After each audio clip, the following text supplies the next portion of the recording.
Halo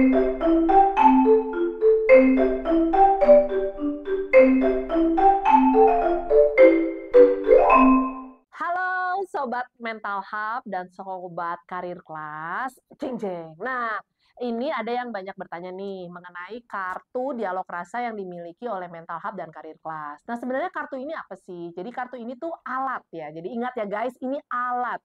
Salah satu alat yang kita pakai untuk membantu teman-teman menyuarakan emosinya, menyuarakan pikirannya, dan mungkin ketika kita mau ngobrol sama orang-orang terdekat kita, kita jadi dapat clue-cluenya nih seperti apa. Kayak sekarang nih udah disediain behind the scene-nya sama teman-teman di balik layar YouTube-nya Mental Hub dan Karir Kelas ini mengenai pertanyaan yang mau dikasih ke Dokter Elvin. Kita lihat ya. Katanya suruh ngambilnya dari atas nih. Coba kita ambil. Nah, ini kayaknya yang banyak mau tahu ya. 3 kata untuk keluargaku saat ini. Mungkin kalau dibilang keluargaku aneh. Ya emang aneh sih. Dokternya juga aneh banget sih. Aneh, tapi kita tuh suportif loh. Dan kita punya cara komunikasi yang unik. Jadi ada beberapa orang yang mungkin ketika melihat komunikasi keluarga kita tuh freak banget. Emang seaneh itu sih.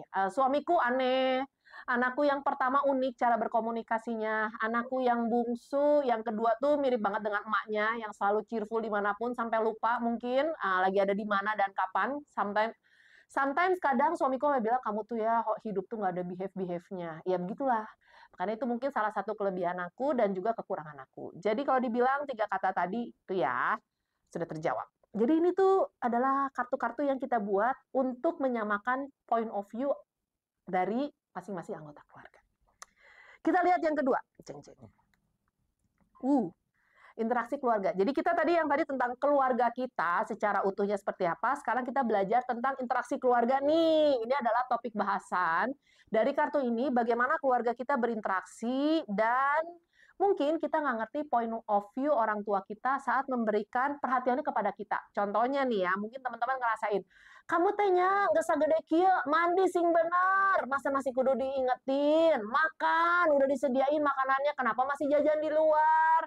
Terus Sabtu Minggu mending hese pisah nyari jadwalnya juga artisnya, padahal orang tuanya pengen makan bareng bersama keluarganya gitu ya. Cuman biasanya jurus-jurusnya yang keluar adalah jurus menyindir, jurus-jurus kalimat implisit yang kita nggak ngerti tuh ternyata orang tua kita tuh butuh waktu berkualitas bersama kita. Atau misalnya ya, pernah nggak digeroan model kia? HP we tuh HP-nya.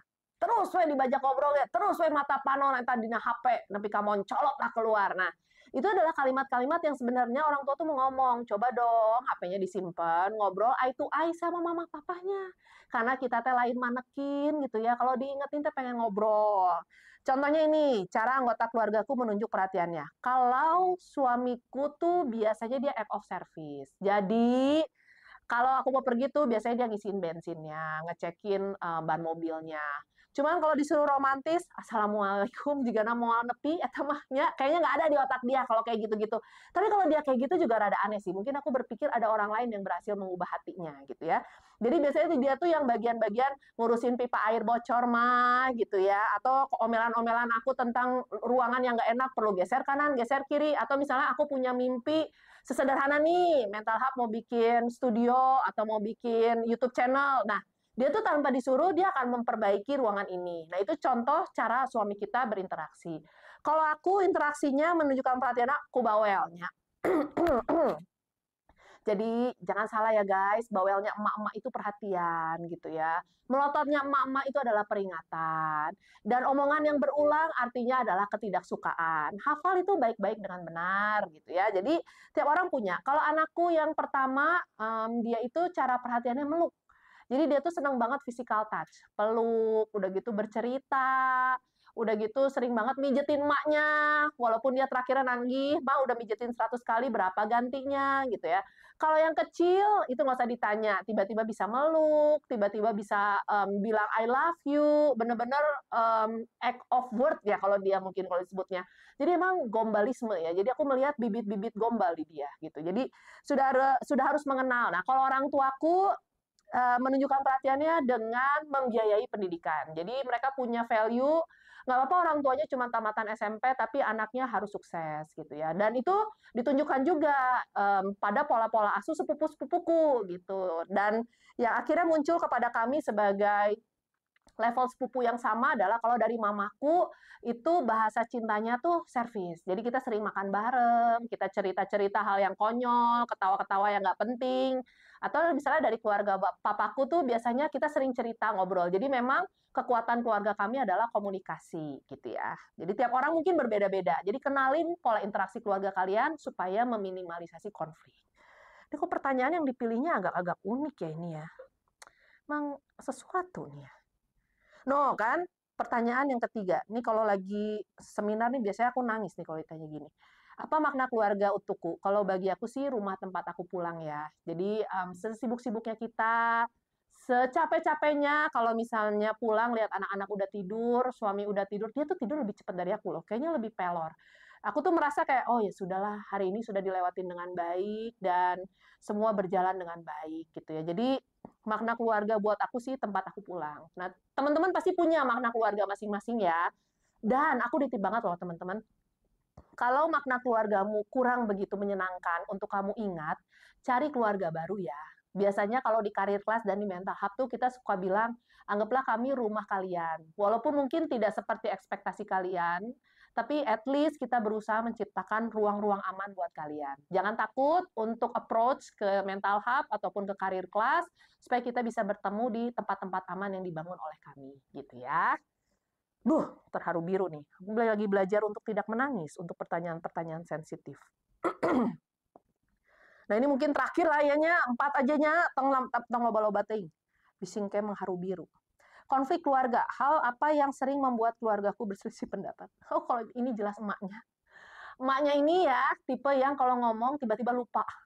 Tipe yang kalau ngomong pakai bahasanya, itu dong tolongin itu gitu ya. Terus biasanya suamiku nanya, itu tolongin itu tuh apa maksudnya gitu ya. Terus aku tuh pelupa guys, karena salah satu kekurangan aku adalah atensi ya guys. Jadi aku tuh sering lupa. Jadi kadang aku suka ngomong separuh lupa.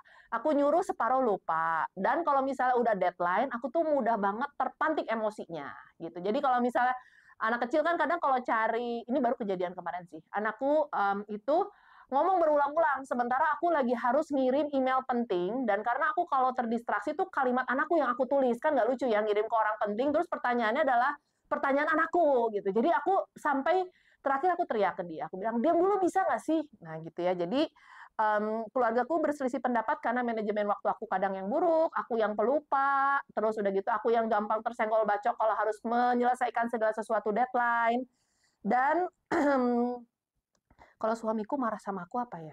Itu tadi sih, kalau ngomong nggak jelas gitu ya. Nah, terus kekurangan aku adalah aku pengen segala sesuatu berjalan dengan cepat. Sementara suamiku pengen segala sesuatu berjalan dengan pelan, terstruktur, pasti selesai gitu ya. Jadi itu adalah konflik yang sering kita temuin. Nah, tiap keluarga tuh beda-beda. Jadi kenalin ya pola konflik keluarga kalian, atasin itu, dan kalau kalian bingung, konsul ya ke profesional kesehatan. Jangan curhat, jangan cari solusi dari netizen, karena akhirnya itu menjadi perjalanan pribadi mereka, bukan jawaban yang profesional.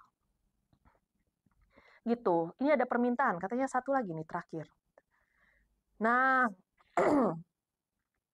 nilai dalam keluarga yang menurutku perlu dipertahankan. Kenapa ya? Ini baca pertanyaan ini lambung aku naik-naik terus ya, jadi batuk terus. Nilai dalam keluarga yang menurutku perlu dipertahankan. Yang pertama adalah kejujuran sih. Jujur itu adalah hal yang mahal, hal yang harus kita kenalkan sejak dia masa kanak-kanak. Jadi kalau misalnya dia diajarkan untuk ada hal yang tidak jujur dan bisa kalian akalin, kita akan menghasilkan pembohong-pembohong besar di masa depan. Yang kedua adalah rasa malu. Aku merasanya kayaknya hal zaman now yang agak susah ditemukan adalah orang yang punya rasa malu. Karena lebih banyak orang yang keluarnya adalah orang yang merasa layak untuk mendapatkan hal terbesar ataupun ambisi-ambisi terbesar yang dia cita-citakan. Sementara dalam proses perjalanan itu mungkin aja dia menghalalkan segala cara dan menyingkirkan segala aturan. Jadi rasa malu itu hal yang sulit sekali dilatih. Yang ketiga adalah belajar menghargai. Ini lagi jadi perjalanan aku banget untuk mengajarkan anak-anakku bahwa kamu tuh tidak hanya perlu menghargai orang-orang yang sudah besar. Karena itu adalah hal yang mudah untuk dilakukan. Tapi belajarlah untuk menghargai orang-orang yang sedang berproses menjadi besar, ataupun orang-orang yang gagal besar. Kenapa? Karena dalam proses perjalanan itu pasti ada nilai-nilai hidup yang kita bisa pelajarin. Dan kita tidak boleh mengkerdilkan seseorang karena capaian materi, capaian gelar, capaian pangkat, capaian subscriber bahkan, atau capaian like yang kita miliki. Belajarlah untuk menghargai orang itu dimanapun kamu berada, dan belajar untuk menghargai pencapaian hidup orang lain, baik di mata orang lain dia gagal ataupun sukses. Itu adalah hal yang lagi aku coba ajarkan. Yang keempat adalah belajar mencukupkan diri sebenarnya. Belajar cukup bahagia dengan apa yang dimiliki, belajarkan cukup untuk bersyukur atas apa yang dia dapatkan hari ini, belajar cukup untuk menghargai setiap capaian hidup yang dia miliki. Dan yang terakhir adalah belajar untuk memiliki nilai-nilai hidup. Tiap orang punya nilai-nilai hidup berbeda, dan aku mulai mengizinkan anakku untuk mereka melihat sesuatu, membaca sesuatu, dan bertanya hal baik, hal buruk yang dia dapatkan. Sehingga harapannya ketika mereka punya pemikiran yang kritis, pemikiran yang logis, walaupun agak terengah-engah ya, karena kritisnya anak zaman now itu benar-benar out of the box lah sebenarnya. Jadi ketika kita menjadi orang tua, aku akhirnya sadar bahwa menjadi orang tua adalah perjalanan dan mengasah kemampuan kognitif kita, emosi, dan bagaimana kita berperilaku serta nilai-nilai hidup kita, dan itu moga-moga bisa menjadi bekal nilai-nilai keluarga untuk anak-anakku. Gitu. Deep banget ya. Duh. Nah, kartu ini itu mungkin salah satu cara bagaimana aku ngobrol dengan keluargaku. Dan untuk kamu yang memang ketika melihat ini dan aku benar juga ya, aku pernah ada di titik Dr. Elvin di mana aku mau ngobrol ke keluargaku susah, ngobrol ke pasanganku susah. Kalian bisa mengakses kartu-kartu ini ataupun produk-produk digital yang dimiliki oleh mentalhub.id ataupun careerclass.id yang akan membahas bagaimana peran keluarga dalam karirmu, bagaimana peran keluarga dalam pertumbuhan pribadimu, sehingga kamu bisa menjadi orang yang cemerlang, kalau aku bilang shining, shimmering, splendid gitu ya. Kamu bisa mengakses semua dengan cara mengirimkan DM kamu, atau nanti kalau ada promosi-promosi dari mentalhub.id, pasti kita akan kabarin. Dan kalau kamu mau bikin itu untuk personalize kamu, kantor kamu, ataupun institusi kamu, jadi untuk kamu yang memang lagi bingung bagaimana cara meningkatkan well-being keluarga kamu, bagaimana memperbaiki pola komunikasi kamu, dan bagaimana mengetahui point of view masing-masing anggota keluargamu, sehingga tiada dusta lagi di antara kita, boleh banget ya kamu untuk mendrop pertanyaan kamu di kolom komen, ataupun di DM Instagram mentalhub.id, ataupun careerclass.id. Sampai ketemu lagi di hot seat selanjutnya. Dadah!